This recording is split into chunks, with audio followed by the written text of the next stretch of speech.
Supreme court के होते हुए कोई दूसरी आईनी अदालत नहीं बन सकती। साबिक सदर supreme court bar Hamid Khan ने दो टूक अंदाज में कह दिया। लाहौर में तकरीब से खिताब में कहा कि ये कहते हैं कि हम हुकूमत करेंगे चाहे आइन तबाह हो जाए। वज़ीर आज़म और वज़ीर कानून ने भी ये आईनी तरमीम नहीं देखी थी। सलमान अकरम राजू ने कहा कि हमारा और बच्चों का मुस्तकबिल आइन और कानून से जुड़ा है। सुप्रीम कोर्ट ही फेडरल कॉन्स्टिट्यूशनल कोर्ट होती है। इसके होते हुए कोई दूसरी फेडरल कॉन्स्टिट्यूशनल कोर्ट नहीं बन सकती। वो कहते हैं हम हुकूमत करेंगे चाहे आइन को बर्बाद कर दिया जाए। इनका जो वज़ीर कानून फिरता है वो कहता था कि अभी दिखाएंगे, उसने तो खुद नहीं देखा था।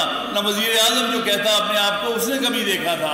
अगर कानून, आइन और शराफत को हमने पामाल होने दिया तो हमारा कोई मुस्तकबिल नहीं है। ये सिर्फ कोई कानूनी मामला नहीं है, ये शराफत का मामला है, ये हमारे मुस्तकबिल का मामला है। अपने घरोंदों से बाहर निकलिए, अपने मुस्तकबिल को संभालिए।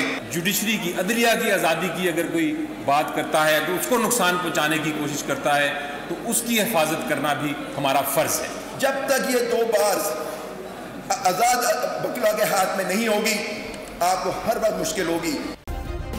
सब्सक्राइब करें और बेल दबाएं ताकि कोई खबर रह न जाए।